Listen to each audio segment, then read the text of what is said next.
नमस्कार दोस्तों, आज फिर एक और नई कहानी लेकर आई हूँ। यह कहानी एक मेहनती किसान की है जो दो धोखेबाज सोनारों से ठगा जाता है। दोस्तों, कहानी शुरू करने से पहले अगर आप पहली बार मेरे इस चैनल पर आए हैं तो प्लीज इस चैनल को सब्सक्राइब करके बेल आइकन दबा दें, जिससे कि आगे आने वाली नई और दिलचस्प कहानियों की नोटिफिकेशन आपको मिलती रहे। और हाँ, अगर वीडियो अच्छी लगे तो प्लीज इस वीडियो को लाइक करें और कमेंट में लिखकर जरूर बताएं कि यह कहानी आपको कैसी लगी। तो चलिए शुरू करते हैं आज की कहानी। दुखीराम एक ईमानदार और मेहनती किसान था, लेकिन गरीबी ने उसकी जिंदगी को कठिन बना रखा था। एक दिन तपती दोपहर में वह अपने खेत में हल जोत रहा था। उसकी पत्नी भावना दूर से देख रही थी। दुखीराम का पसीने से भीगा चेहरा और थकी हुई चाल देखकर भावना को बहुत दुख हुआ। भावना बोली, स्वामी, इस कड़ी धूप में काम करना कितना कठिन है। मैंने कितनी बार कहा कि मुझे भी आपके साथ खेत में काम करने दीजिए, लेकिन आप मानते ही नहीं हैं। दुखीराम हल चलाना रोककर भावना की ओर देखकर मुस्कुराया और बोला, भावना, काम तो मुझे ही करना है, तुम चिंता मत करो, भगवान हमारे अच्छे दिन जरूर लाएंगे। भावना ने पूछा, आपने खाना खाया? आज कुछ साथ लाने का समय भी नहीं मिला। दुखीराम ने हल्की हंसी के साथ कहा, भूख तो बहुत लगी है, बताओ क्या लाई हो खाने के लिए? भावना सिर झुकाकर बोली, घर में बस थोड़ा सा आटा बचा था तो केवल रोटी बना पाई हूँ, प्याज के साथ खा लीजिए। दुखीराम ने रोटी और प्याज को देखकर कहा, कोई बात नहीं, यही काफी है, यह भी भगवान की कृपा है। भावना दुखी मन से पति को खाना खिलाकर घर की ओर लौटने लगी। रास्ते में उसने देखा कि बीच सड़क पर एक बूढ़ी अम्मा बेहोश पड़ी थी। हे भगवान, यह अम्मा जी को क्या हो गया? लगता है गर्मी से बेहोश हो गई है। भावना झट से उनके पास गई और बोली, अम्मा जी, आंखें खोलिए, क्या हुआ है आपको? बूढ़ी अम्मा ने कमजोर आवाज में कहा, बेटी, मैंने 2 दिन से कुछ नहीं खाया, भूख की वजह से चक्कर आ रही है। भावना ने सहानुभूति से कहा, अम्मा जी, आप चिंता मत कीजिए, चलिए मेरे घर चलें, मैं आपको खाना खिलाऊंगी। भावना अम्मा जी को सहारा देकर अपने घर ले आई, लेकिन घर पहुंचते ही उसे एहसास हुआ कि घर में खाने के लिए कुछ भी नहीं है। वह परेशान होकर सोचने लगी, हे भगवान, मैंने इन्हें खाना खिलाने का वादा तो कर दिया, लेकिन घर में कुछ भी नहीं है, अब क्या करूं? उसे अपनी सहेली फुलवती की याद आई।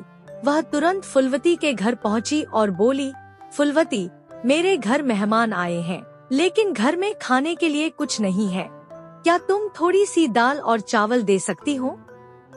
फुलवती ने बिना समय गवाए कहा, हाँ, क्यों नहीं, लो, ये दाल और चावल ले जाओ। भावना उन दाल चावलों को पकाकर बूढ़ी अम्मा को गर्मागर्म खाना परोसती है। अम्मा खाना खाकर तृप्त हो जाती है और आशीर्वाद देते हुए कहती है, बेटी, तुमने मेरी भूख मिटाई, मैं तुम्हारी मदद कैसे करूं? भावना बोली, अम्मा जी, इसमें धन्यवाद की क्या बात है, यह तो मेरा फर्ज था। अचानक बूढ़ी अम्मा मुस्कुराने लगी और देखते ही देखते एक देवी में बदल गई।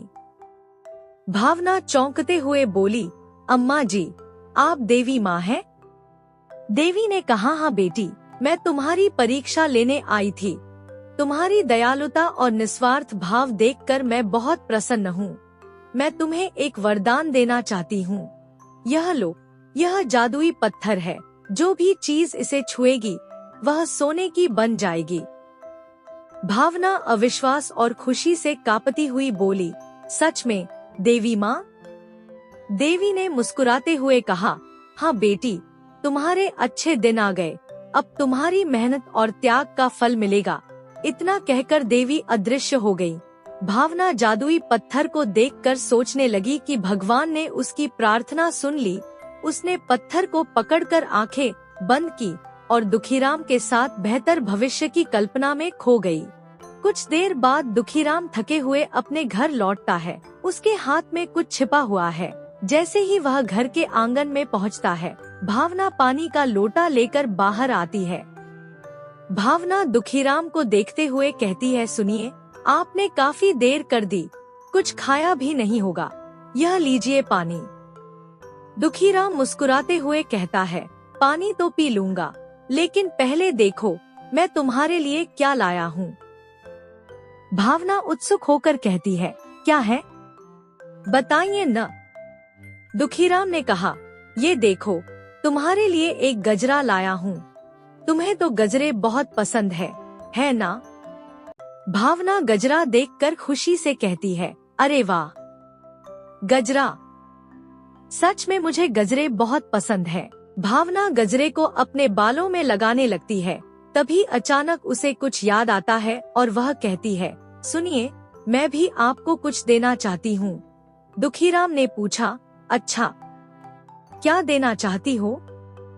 भावना जादुई पत्थर को दिखाते हुए कहती है, ये देखिए, यह जादुई पत्थर, इसे देवी माँ ने मुझे दिया है।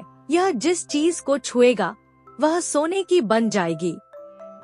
दुखीराम अविश्वास से कहा, क्या सच में?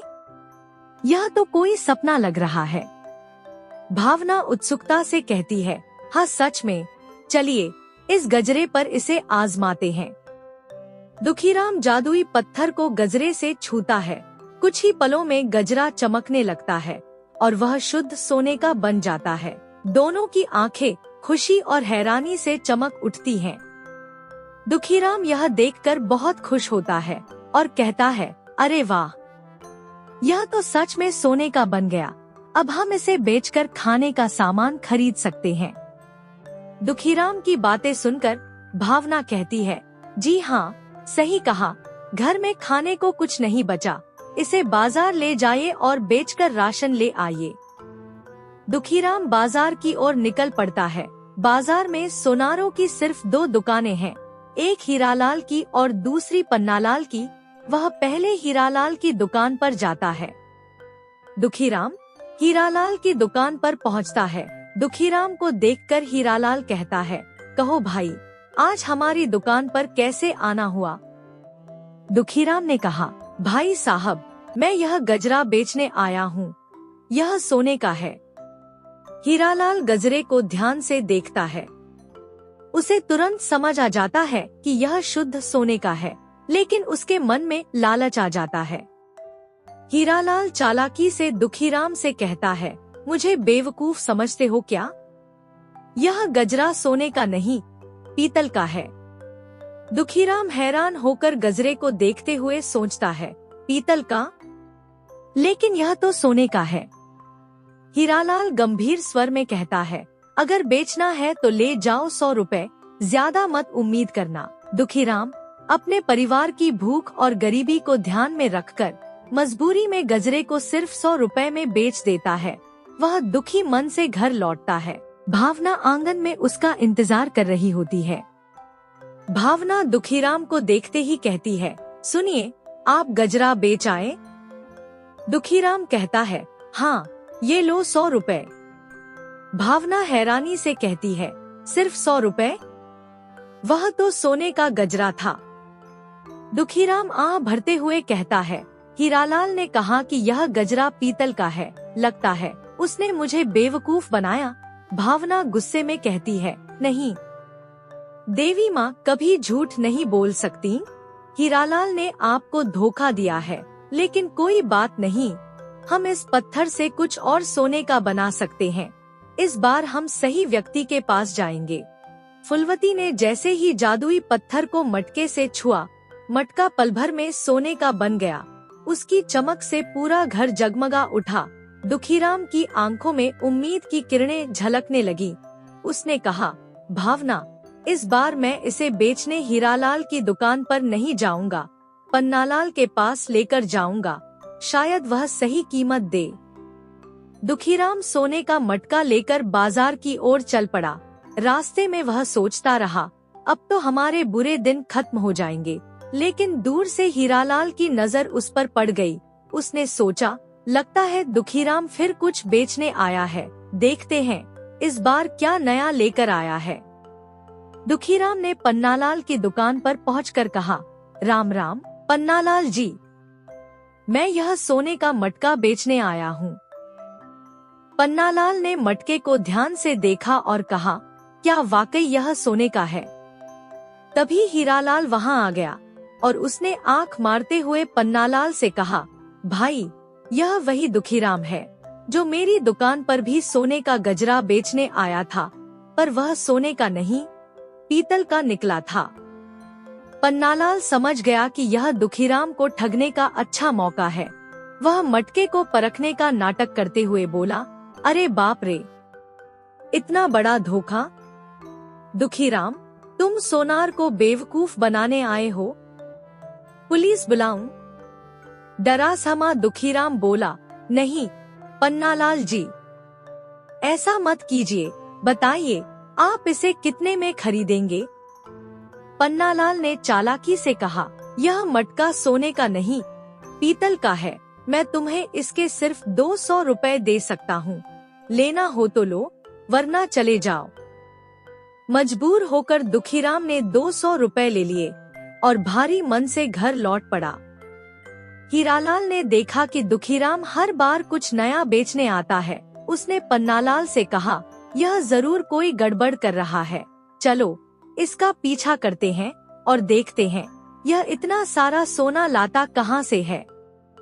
दुखीराम जब अपने घर पहुंचा तो भावना उसकी मायूस शक्ल देखकर समझ गई कि इस बार भी उसे ठगा गया है। दुखीराम ने कहा, भावना यह लो 200 रुपए। पन्नालाल ने भी कहा कि मटका पीतल का है। भावना हैरान होकर बोली, यह कैसे हो सकता है? देवी माँ झूठ नहीं बोल सकती, यह जादुई पत्थर सोना ही बनाता है। इन सोनारों ने आपको बेवकूफ बनाया है। दुखीराम ने कहा, लेकिन अगर यह पत्थर सोने की जगह पीतल ही बनाता हो तो? भावना ने आत्मविश्वास से कहा, नहीं, ऐसा नहीं हो सकता। मैं खुद इसे जांचूंगी। देखती हूँ यह लकड़ी सोने की बनती है या नहीं।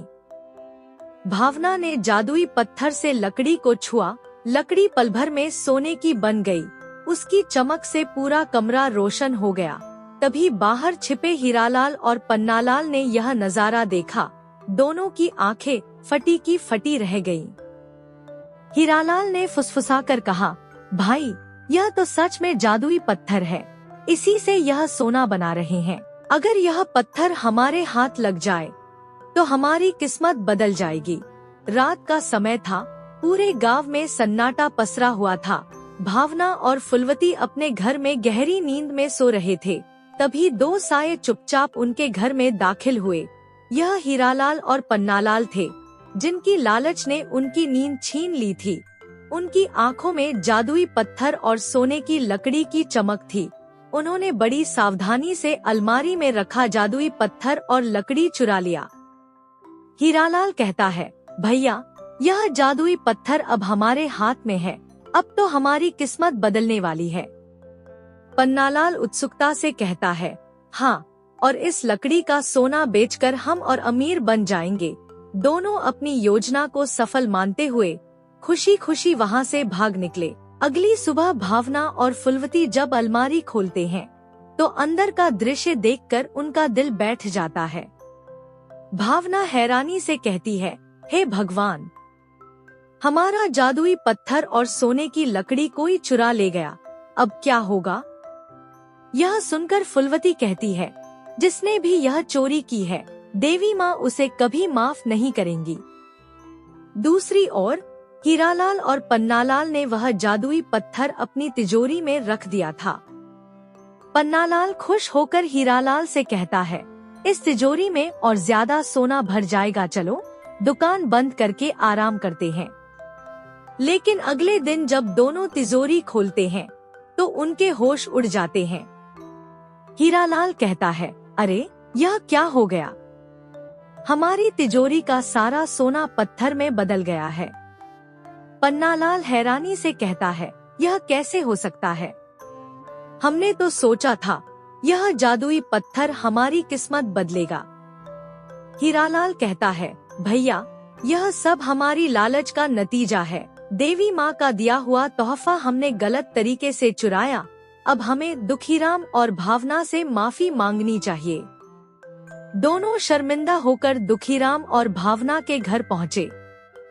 हीरालाल दुखीराम के सामने हाथ जोड़ते हुए कहता है, भाई हमें माफ कर दो। हमने तुम्हारा जादुई पत्थर और लकड़ी चुराई थी, लेकिन हमारी तिजोरी में रखा सारा सोना पत्थर बन गया। यह सब हमारी गलती थी। पन्नालाल भी माफी मांगते हुए कहता है, हमें समझ में आ गया कि लालच का नतीजा हमेशा बुरा होता है। तुम्हारा गजरा और मटका भी सोने का था, हमें माफ कर दो। भावना और फुलवती ने एक दूसरे की ओर देखा और मुस्कुराते हुए भावना कहती है, मैंने पहले ही कहा था, देवी माँ कभी झूठ नहीं बोलती। यह जादुई पत्थर सच में सोना ही बनाता है। फिर दुखीराम ने जादुई पत्थर की मदद से पन्नालाल की तिजोरी में पड़े पत्थरों को वापस सोने में बदल दिया। हीरालाल और पन्नालाल ने दोनों से वादा किया कि अब से वे ईमानदारी की जिंदगी जिएंगे। इसके बाद दुखीराम और भावना ने जादुई पत्थर का इस्तेमाल केवल जरूरतमंदों की मदद के लिए किया। उनका घर खुशियों से भर गया और दोनों ने प्यार और संतोष के साथ अपनी जिंदगी गुजारी। दोस्तों, एक और नई कहानी की ओर बढ़ने से पहले कृपया इस वीडियो को लाइक और इस चैनल को सब्सक्राइब कर लीजिए।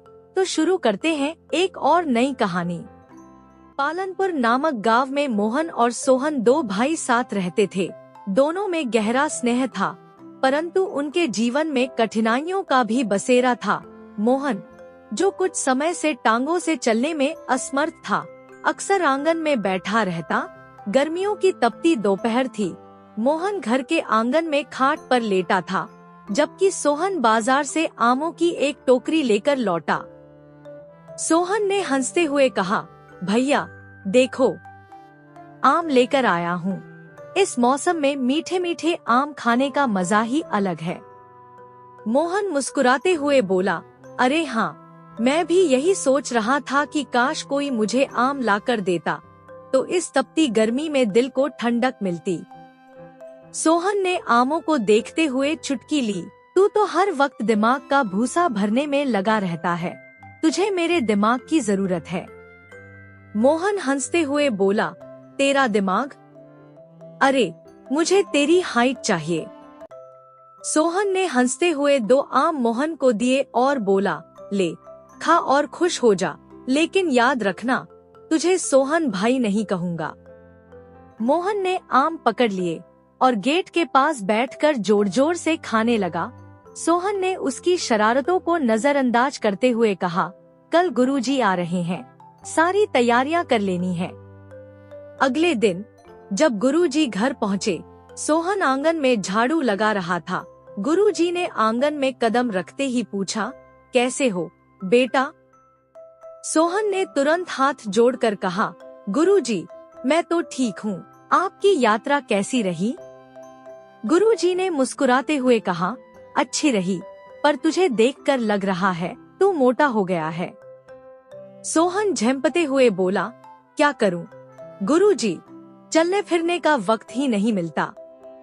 गुरुजी ने समझाते हुए कहा, बेटा, मोटापा हर बीमारी की जड़ है, ना खुद के लिए अच्छा, ना दूसरों के लिए। भगवान का बुलावा आएगा तो खुद की टांगों पर जा नहीं पाएगा, दूसरों की टांगे मत तुड़वाना।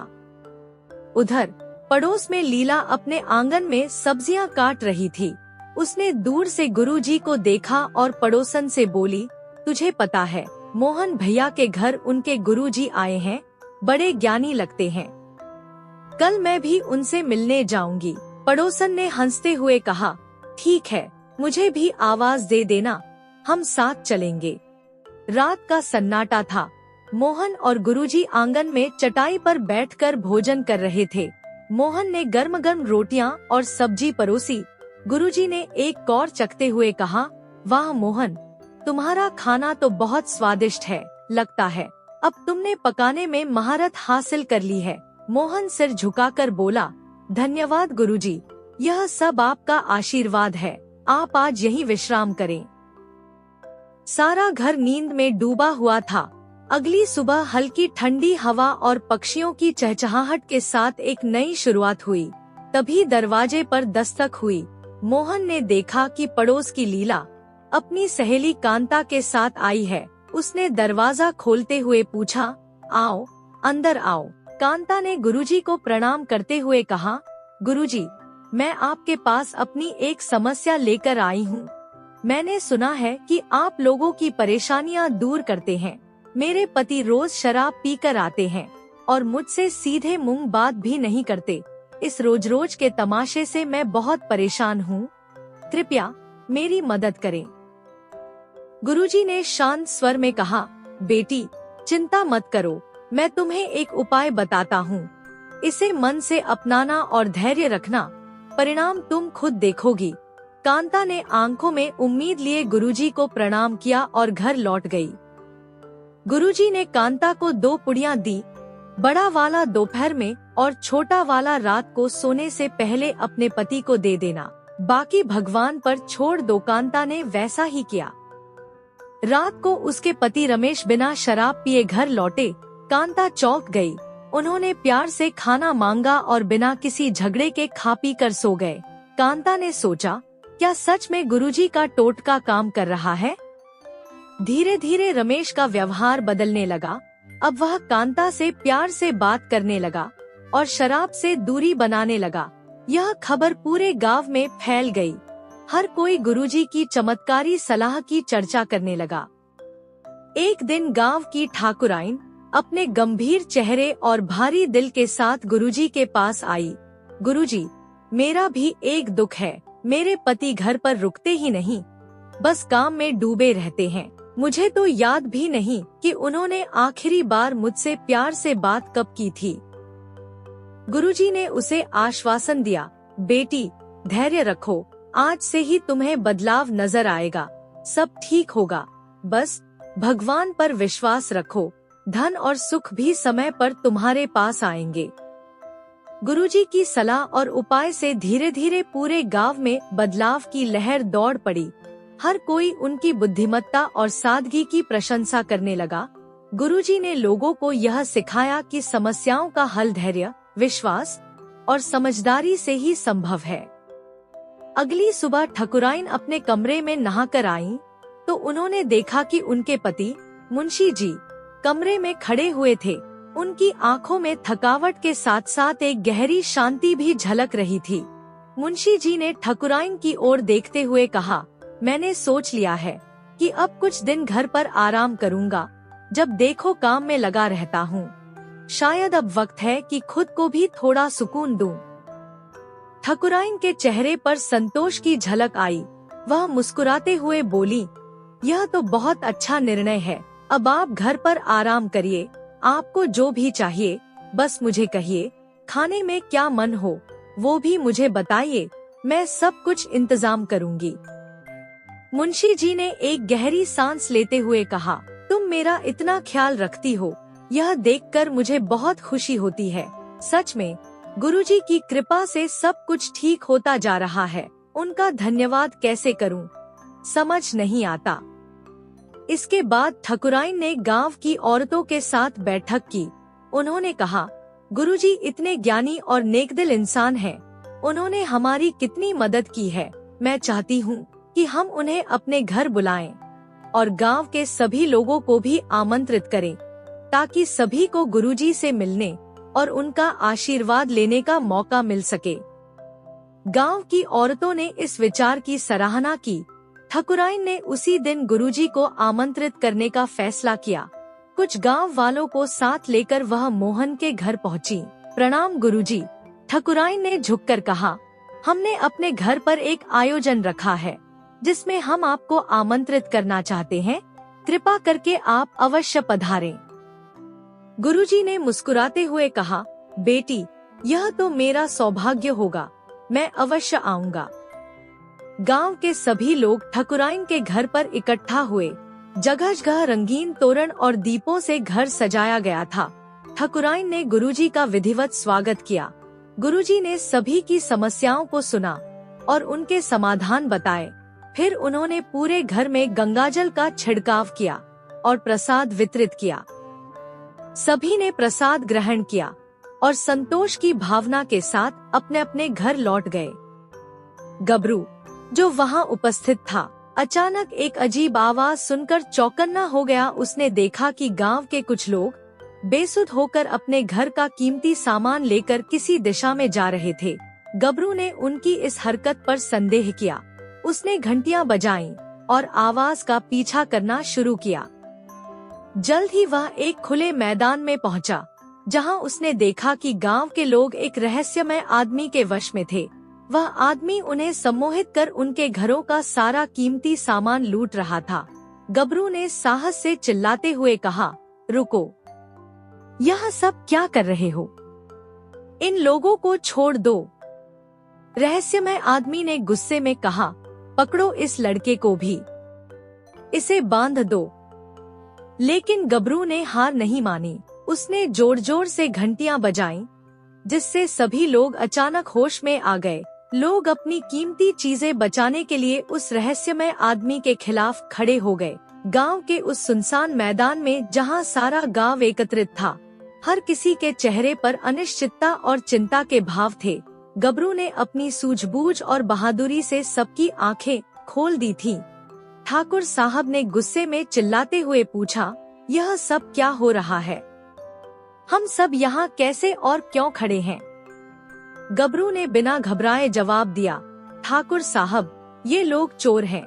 इन्होंने हम सबको अपने वश में कर लिया था और हमारा सारा धन चुराने की योजना बनाई थी। ये धन बैलगाड़ी में रखा हुआ है। गांव वालों का गुस्सा बढ़ गया। उन्होंने मोहन और गुरुजी की ओर देखा, जो चुपचाप खड़े थे।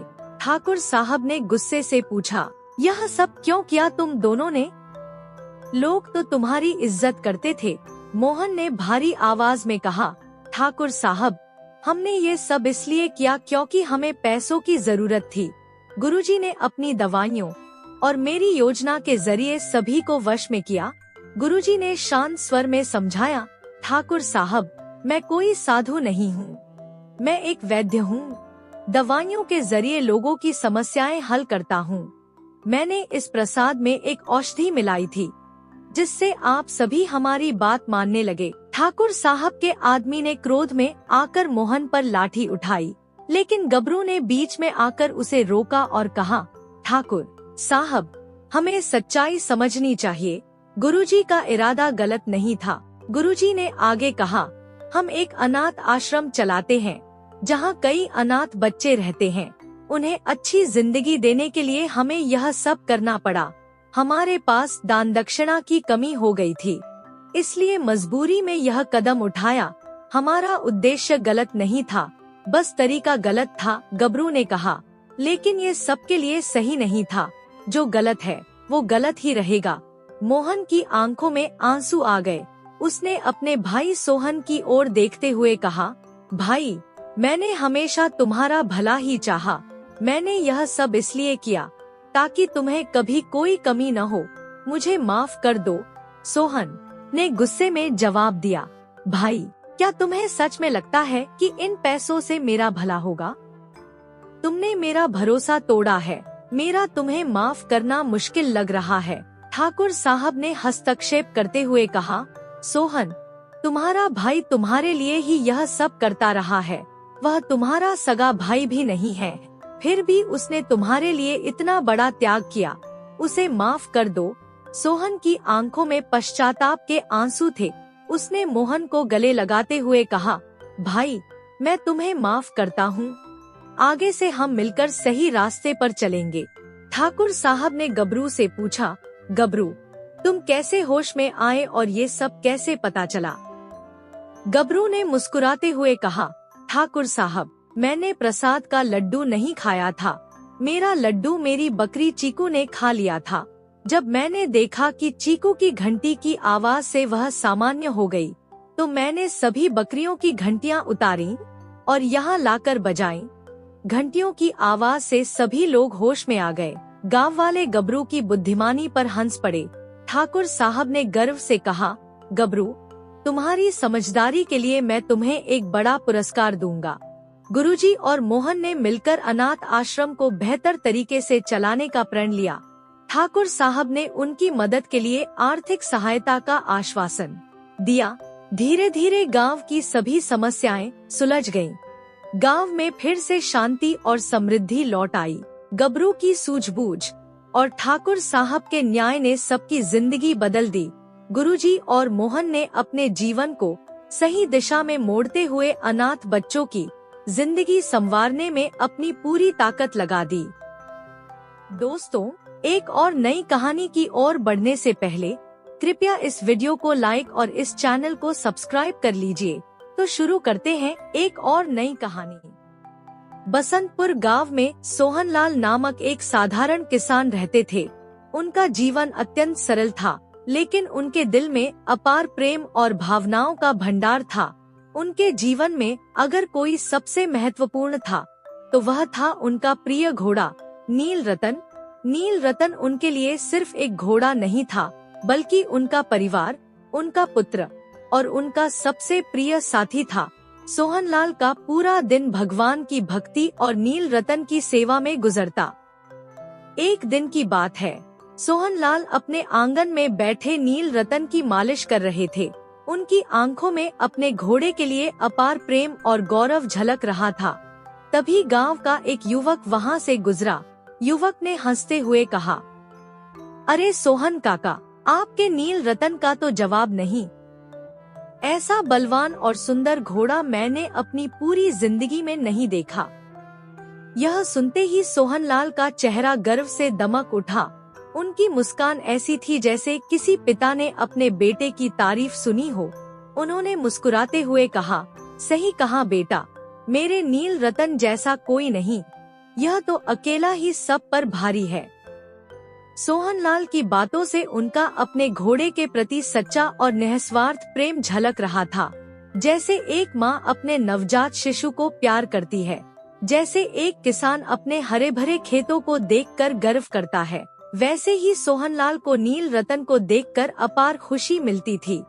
उन्होंने नील रतन से प्यार भरे शब्दों में कहा, चल बेटा, अब तेरी मालिश हो गई है, अब तुझे नहलाता हूँ, फिर खाना खाकर आराम करना। मालिश और नहाने के बाद तुझे गहरी नींद आती है।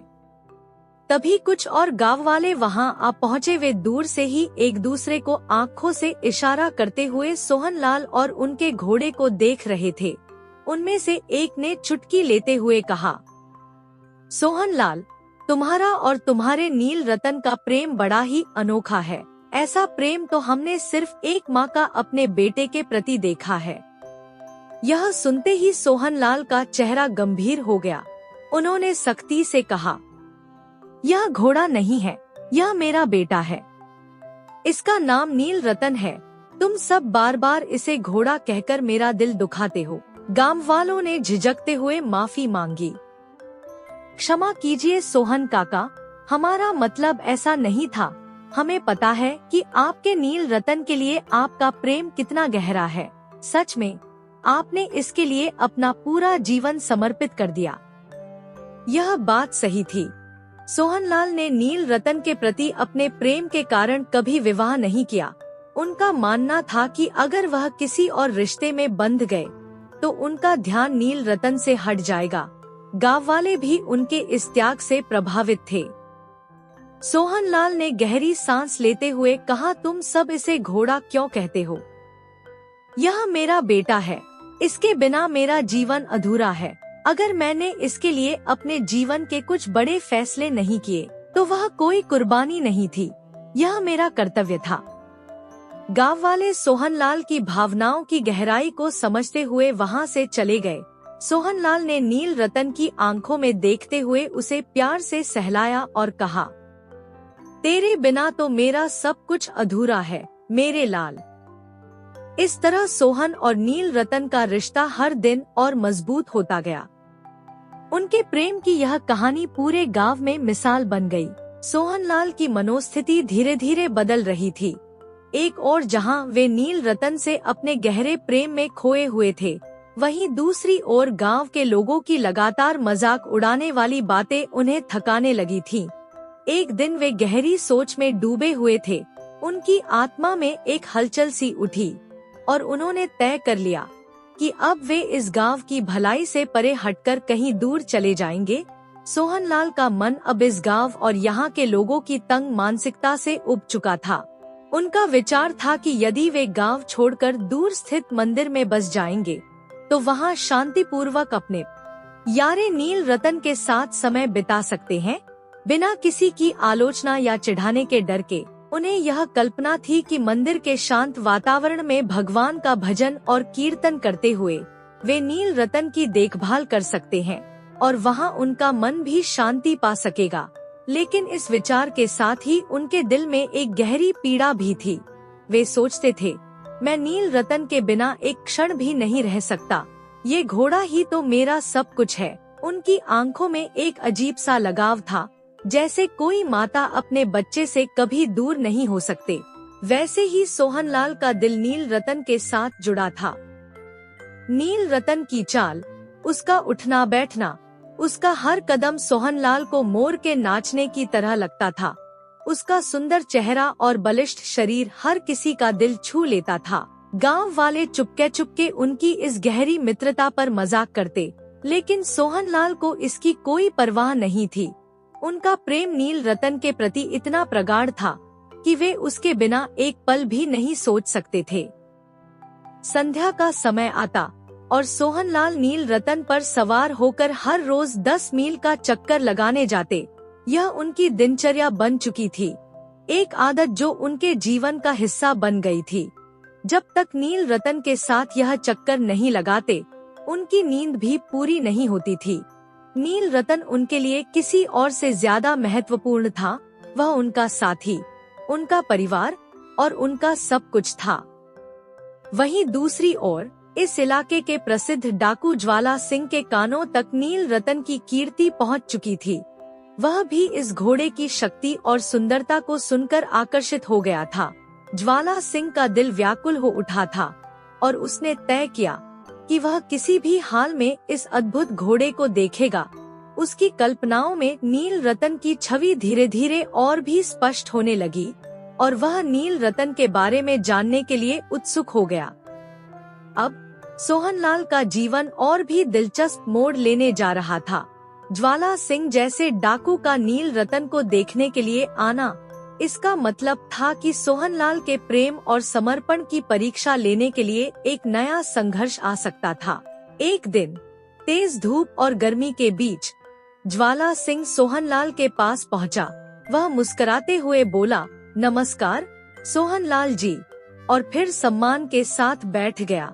सोहनलाल ने उसे देखा और पूछा, क्या हाल है ज्वाला सिंह? आप यहाँ कैसे? ज्वाला सिंह ने उत्सुकता से कहा, आपकी दया से सब ठीक है। दरअसल मुझे नील रतन के बारे में सुना है और उसकी चाहत ने मुझे यहाँ खींच लाया। वह एक विचित्र जानवर है जिसकी चाल देखने से ही मन मोह जाता है। कहते हैं उसे एक बार देखने के बाद उसकी छवि दिल में बस जाती है। वह इतना सुंदर है कि कोई भी उसे देखे बिना नहीं रह सकता। कई दिनों से इस घोड़े को देखने की इच्छा थी और आज अंत में मैं यहाँ आ पाया हूँ। सोहनलाल ने मुस्कुराते हुए खड़क सिंह की बात सुनी और फिर दोनों को अस्तबल की ओर ले गया। वहाँ वह अपने प्रिय नील रतन को दिखाने के लिए उत्सुक था। सोहनलाल के मन में गर्व था, जैसे कोई माता पिता अपने बच्चे की तारीफ सुनने के लिए बेकरार होते हैं। ज्वाला सिंह ने घोड़े को देखा और उसकी आंखों में हैरानी की झलक थी। उसने सैकड़ों घोड़े देखे थे, लेकिन इस घोड़े का आकर्षण कुछ अलग था। उसकी चाल, उसकी भव्यता, सब कुछ अद्भुत था। ज्वाला सिंह के मन में एक हलचल सी मच गई थी। ज्वाला सिंह सोचने लगा, कितनी अजीब बात है, ऐसा अद्भुत घोड़ा मेरे पास होना चाहिए था, पर यह साधु इसे अपने पास रखे हुए है। वह कुछ समय तक चुपचाप खड़ा रहा, फिर अधीरता से बोला, बाबा जी, इस घोड़े की चाल अगर मैंने न देखी तो यह अधूरा सा लगेगा। सोहनलाल ने मुस्कुराते हुए कहा, तुमने सही कहा ज्वाला सिंह, नील रतन की चाल ही सबसे खास है। इसके बाद वह गर्व से नील रतन की पीठ पर हाथ फेरते हुए उसे बाहर लाया जैसे ही नील रतन ने कदम बढ़ाए, सोहनलाल खुद भी घोड़े की पीठ पर चढ़ गए। घोड़ा हवा की तरह तेज दौड़ने लगा और उसकी गति देखकर ज्वाला सिंह के दिल में अजीब सी हलचल मच गई। उसकी आंखों में एक उत्सुकता और इच्छा का संचार हुआ। नील रतन की दौड़, उसकी गति और उसका घमंड, सब कुछ देख ज्वाला सिंह का मन गहरे विचारों में डूब गया। वह सोचने लगा, यह घोड़ा मेरे पास होना चाहिए, मुझे इसका मालिक बनना होगा। इस साधु के पास ऐसा अद्भुत घोड़ा क्यों होना चाहिए? मुझे तो यह घोड़ा चाहिए, क्योंकि मैं ही इसका हकदार हूँ। इसके बाद ज्वाला सिंह ने सोहनलाल के सामने अपना विचार प्रकट किया और सोहनलाल से घोड़े की मांग की। जब सोहनलाल ने घोड़ा देने से इनकार कर दिया और कहा, यह घोड़ा नहीं, यह मेरा बेटा है, मैं अपने बेटे को तुम्हें कैसे दे दूं? तब ज्वाला सिंह उसे धमकी देते हुए कहा, मुझे यह घोड़ा चाहिए और बहुत जल्द मैं तुमसे यह घोड़ा ले लूंगा। सोहनलाल को ज्वाला सिंह की धमकी के बाद हर वक्त भय सताने लगा। उसकी आंखों से चैन और दिल से सुकून गायब हो गया। दिन भर अस्तबल की रखवाली करता और रात को जागकर अपने प्यारे नील रतन के पास पहरा देता। लेकिन समय बीतता गया और ज्वाला सिंह की ओर से कोई हरकत नहीं हुई। महीनों बाद सोहनलाल ने सोचा कि शायद वह डाकू अपनी बात भूल चुका है। यह सोचकर वह थोड़ा निश्चिंत हो गया और इसे एक बुरा सपना मान लिया। एक शाम का समय था, सूर्य डूबने को था और आसमान सुनहरे रंग से सजा हुआ था। सोहनलाल नील रतन पर सवार होकर आनंदित मन से सैर पर निकला। उसका चेहरा खुशी से दमक रहा था। कभी वह घोड़े के मजबूत गठीले शरीर को देखता तो कभी उसकी चमकदार खाल को। वह खुद से बातें करता जा रहा था, आहा, मेरे नील रतन जैसा अद्भुत घोड़ा इस धरती पर कोई नहीं। इसकी सवारी में जो आनंद है वह संसार की किसी और चीज में नहीं। जैसे ही सोहनलाल रास्ते में आगे बढ़ा, तभी उसने पास के वृक्ष के नीचे से एक करुण आवाज सुनी, ओ बाबा, मेरी मदद करो। सोहनलाल ने तुरंत घोड़े को रोका और चारों ओर देखा। वहाँ एक अपाहिज व्यक्ति पड़ा था जो कष्ट में दिख रहा था। उसकी आंखों में आंसू थे और आवाज में गहरी करुणा। बोलो, तुम्हें क्या कष्ट है? सोहनलाल ने पूछा। बाबा, मैं दुखियारा हूँ, मुझ पर दया करें, मुझे रामा गांव तक पहुँचा दे। यह जगह यहाँ से 3 मील दूर है। मैं वैद्य दुर्गा दत्त का सौतेला भाई हूँ। अगर आप मुझे घोड़े पर बैठा लें तो आपका बहुत बड़ा उपकार होगा। सोहनलाल ने बिना किसी संदेह के कहा, अवश्य, मैं तुम्हारी सहायता करूँगा। परमात्मा भी यही चाहता है।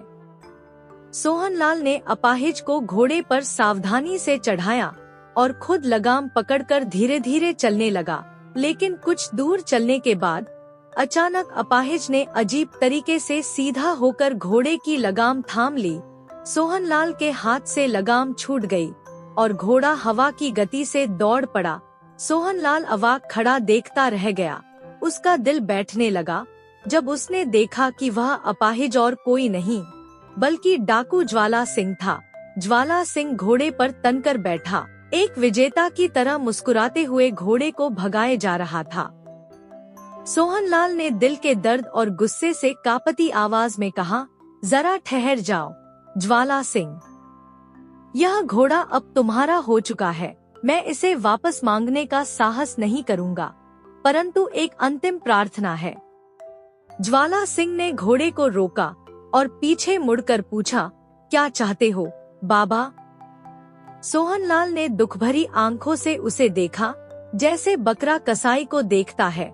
फिर भारी मन से कहा, मैं केवल तुमसे एक प्रार्थना करता हूँ। इस घटना को किसी के सामने मत प्रकट करना, यह मेरी इज्जत का सवाल है। नील रतन अब तुम्हारा है, मैं इसे अपना हृदय समझकर तुम्हारे हवाले कर रहा हूँ, लेकिन मेरी इस छोटी सी इच्छा को ठुकराना मत।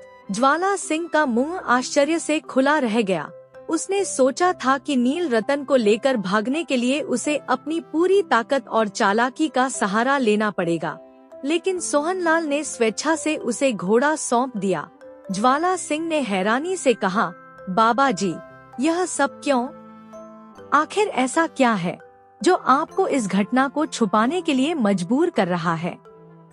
सोहनलाल ने गहरी सांस ली और धीमे स्वर में कहा, ज्वाला सिंह, यदि लोगों को यह पता चल गया कि तुमने धोखे से मेरा नील रतन चुरा लिया और मैं कुछ नहीं कर सका, तो वे किसी गरीब पर विश्वास करना बंद कर देंगे।